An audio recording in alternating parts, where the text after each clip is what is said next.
You can just stand in the back. We don't need dead weight. My dad scoffed at his retirement dinner. Then my brother chuckled. Don't kill the mood. I looked around. Even my uncle had a seat. I set down the watch box, smiled, and said, check your portfolios. I left. 15 minutes later, my phone blew up. Please, come back. We need you. The driveway was just as long and smug as I remembered. Perfectly trimmed hedges. A stone lion at the gate. Like it was trying too hard to look like old money when, really, it was built on decades of emotional debt. I sat in the car for a minute, staring up at my father's estate with a sinking feeling in my stomach. It was his retirement party, or celebration of legacy, as he called it in the email. I knew better. It was another show, another performance. And I was just there to clap politely and stand off to the side, like I always had. I pulled the small gift box from the passenger seat and opened it once more, just to make sure. The watch gleamed, understated but expensive. Platinum, classic face, leather strap. It cost more than my first car. I didn't buy it for love. I bought it because I thought, maybe, just maybe, this time, he'd look at me and see something other than obligation. With a deep breath, I got out of the car and headed inside. The moment I walked through the front door, I knew it was a mistake. Laughter echoed from the living room. My younger brother, Colin, was already holding court, surrounded by second cousins and family friends. Champagne flutes clanked. Jazz music spilled from a Bluetooth speaker hidden behind a vase. The air smelled like imported cheese and old resentment. Brandon, someone called half-heartedly from across the room. I nodded, gave a tight smile, and walked toward the crowd. Colin spotted me and smirked. Hey, look who finally showed up, he said loudly. Didn't think your GPS worked this far out. A few people laughed. I didn't bother replying. I found my father near the fireplace, surrounded by his old colleagues. He looked pleased, relaxed, like a king on his throne. I waited a beat before stepping forward. Hey, Dad. Happy retirement. He looked me over slowly, eyes flicking from my shirt collar to the watch box in my hand. Brandon, he said flatly. You came. I did, I said, keeping my voice even. Thought I'd say congrats. He gave a curt nod. Then, without looking at me, he said, don't worry about finding a seat. You can stand in the back like usual. It hit me harder than I expected. Like a slap delivered with a smile. A few people chuckled. Colin laughed too loudly and gave my arm a mocking pat. Classic, he said. Right on brand. I didn't respond. I couldn't. I just stood there, holding a watch I knew he'd never wear, wondering why I'd ever thought tonight would be any different. The room moved on without me. Conversations picked up again. My presence faded into the wallpaper, just like always. And for the first time in my life, I stopped hoping that would change. I didn't make a scene. I didn't yell or cry or flip the catered table like a reality show contestant. I just walked over to the mantel, set the watch box down, unopened, untouched, and looked out across the room one last time. They were laughing again. My uncle's wife telling some story, Colin refilling drinks like he owned the place, Dad glowing in the attention. Like nothing had happened. Like I hadn't just been shoved into the background of my own family's story for the 100th time. I cleared my throat. I hope the party was worth it, I said, loud enough for the room to hear. Check your stock portfolios tomorrow. And then I walked out. No one stopped me. Not Colin. Not Dad. Not even my mother, who used to at least pretend to play referee. They just let me leave. The night air hit my face like a reset button. Cool, clean, and free of judgment. I got in my car, shut the door quietly, and started the engine. As I pulled out of the driveway, my chest tightened, but not from regret. I felt clear, calm, like I'd finally stepped out of a fog that had been smothering me for years. The highway came fast. Empty lanes stretched ahead, street lights blinking overhead. I merged smoothly, my hands steady on the wheel. 15 minutes passed before my phone lit up on the center console. Then it buzzed again, and again, and again. First Colin, then Dad, then Mom's cell. The screen scrolled with missed calls and incoming texts. Call me now. What the hell did you do? Your father is furious. Did you touch the trust? Brandon, what is happening? I didn't answer. I didn't even flinch. Just reached over and silenced the phone, because I knew what they were just now figuring out. Earlier that day, while Colin was bragging about his new investment property and my father was polishing his speech about legacy, I'd been in my attorney's office, signing withdrawal forms, finalizing transfers, liquidating my shares, my funds, my co-signed commitments. Every asset I had helped build or secure for them, gone. Quietly. Legally. I hadn't just left the party. I'd pulled the foundation out from under their empire. And as I watched the road stretch endlessly ahead, the buzzing in my pocket became background noise.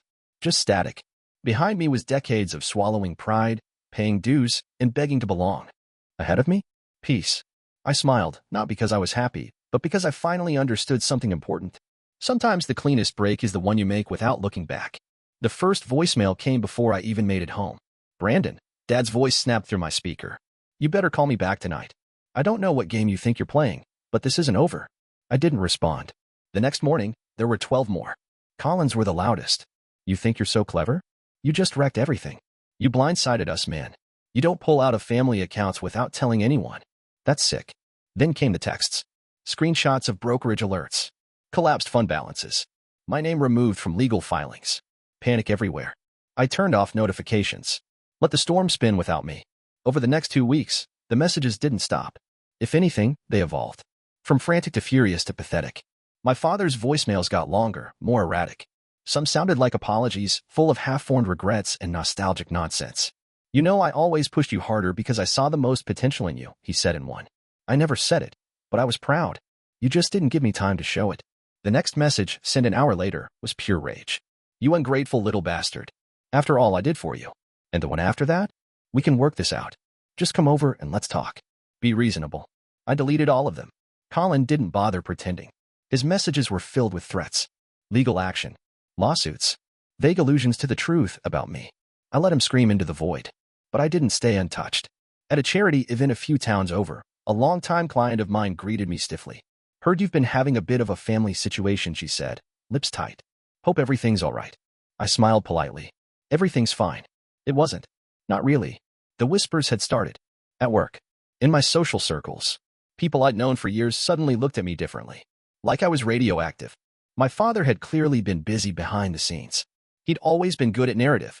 A master at spinning facts into fiction. According to one friend who called discreetly, he was saying I'd had a mental health episode. That I was unstable. Vindictive. Dangerous, even. A cousin I hadn't spoken to in years texted late one night. Just a heads up, they're saying you cleaned out the family trust out of spite. That you've always been jealous of Colin. I stared at the screen for a long time. It didn't make me angry. It didn't even surprise me. It just confirmed what I already knew. They'd never seen me as family. Only as a resource. And now that I'd stopped being useful, they were tearing me down, piece by piece, like it was their right. But here's the thing about someone who's been quiet their whole life. When they finally stop playing nice, they've already accepted the consequences. I wasn't going to explain myself. Not to them. Not to anyone. Let them talk. Let them lie. Let them panic. Because every lie they told, every story they twisted, was just more fuel. They thought they could ruin me. They hadn't seen what I was capable of when I stopped protecting them. It started with a phone call I almost didn't answer. Blocked number. No voicemail. Normally, I'd ignore it. But something told me to pick up. Brandon Turner? A raspy voice asked. Speaking. This is Don Ellis. We worked together years ago. On that nonprofit board your father chaired. I paused. Yeah. I remember. I just got wind that your brother's startup is under review for financial inconsistencies. Thought you should know. It's spreading fast. My heart didn't race. My hands didn't shake. I just nodded, even though he couldn't see me. Thanks for the heads up, Don. No problem. Take care of yourself. Click. That was the first domino. I opened the drawer of my desk and pulled out a manila folder I hadn't touched in 5 years. Inside, receipts, documents, screenshots, copies of emails I'd quietly BCC'd to myself over the years. Not out of paranoia, out of instinct. Years of being the only one in that family who kept track of the details. I wasn't just the investor. I was the cleaner, the fixer, the silent cosigner. And I knew where the bodies were buried. There was the deed transfer for a lakeside property my father had finagled through a consulting firm that didn't exist. There was the fake signature I'd once found on a land appraisal document, mine, and said nothing at the time to keep the peace. And then there was Colin's crypto venture, the one he bragged about at every party, where the books had always looked a little too smooth.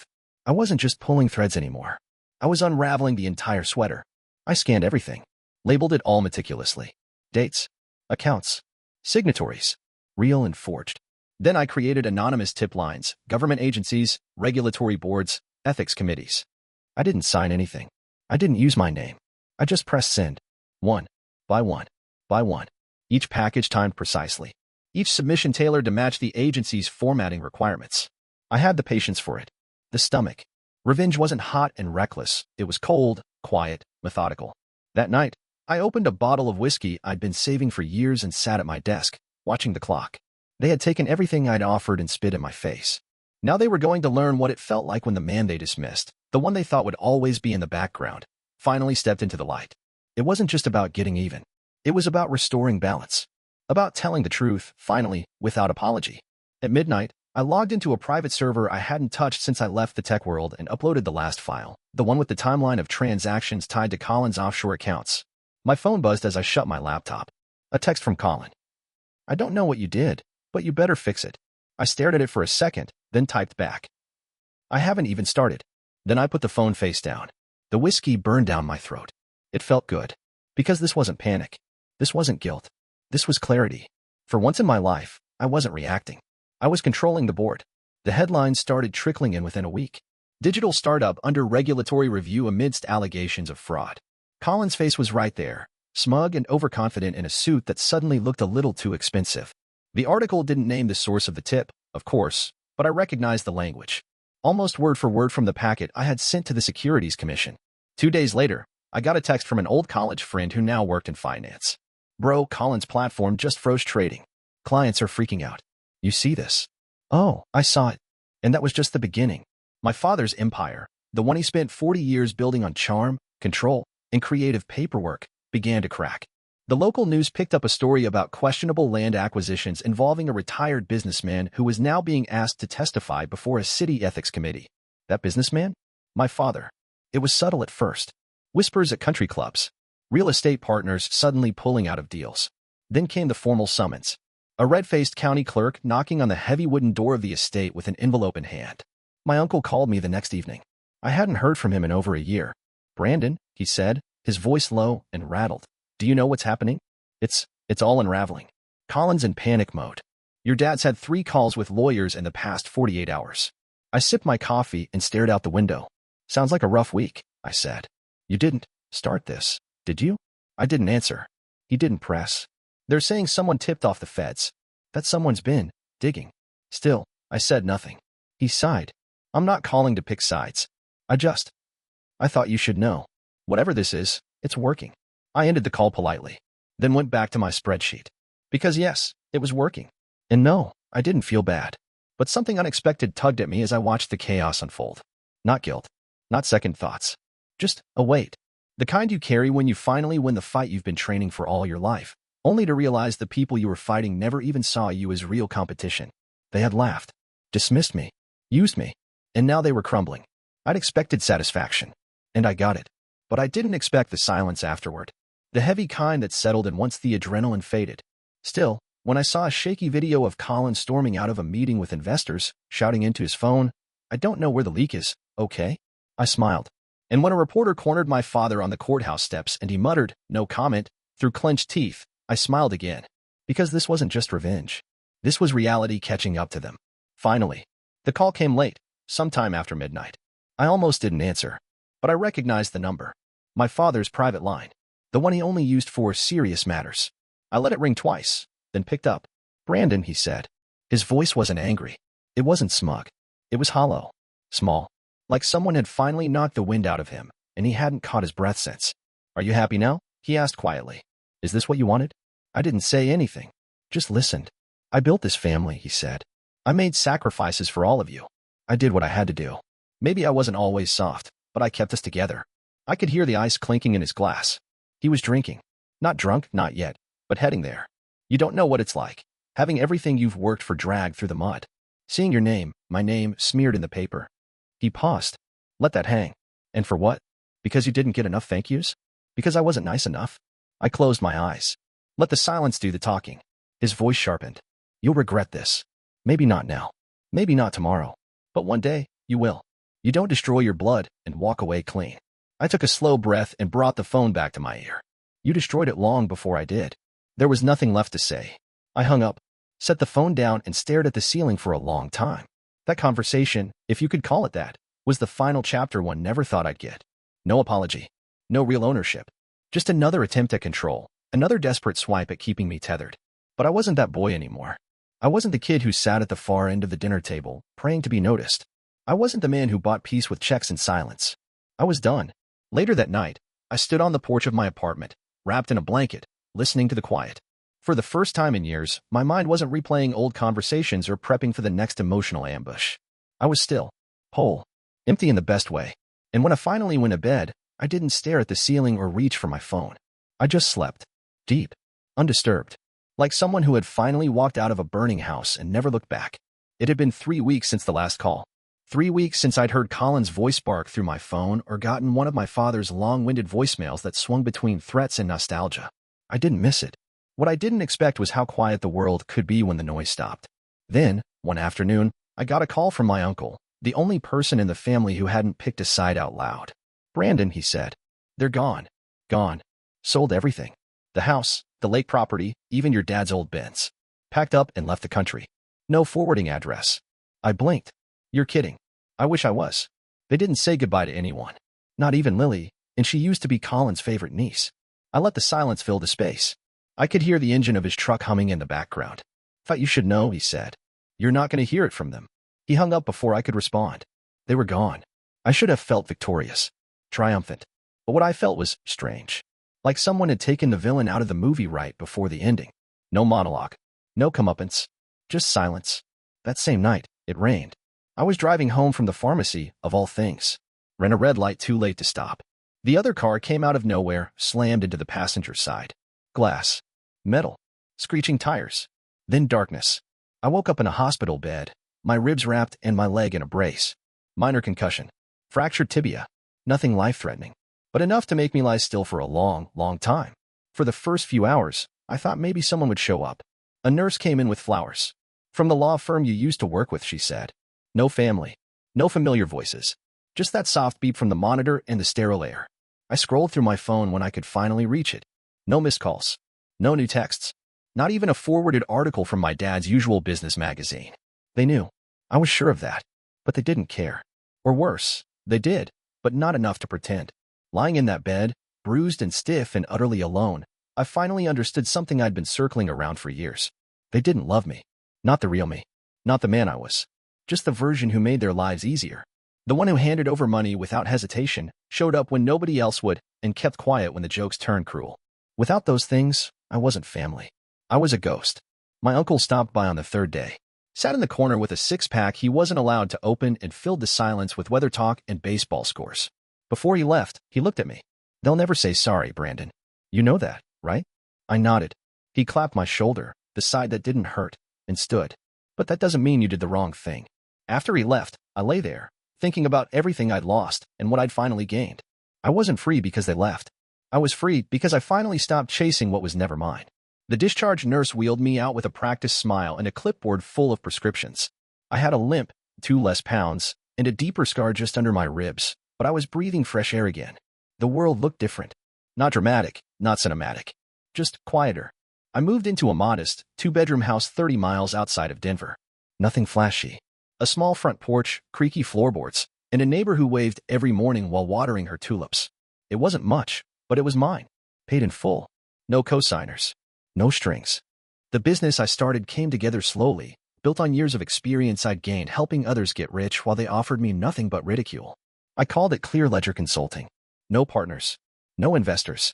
Just me and a laptop, helping small businesses sort their finances and avoid the kind of traps my father's empire had walked straight into.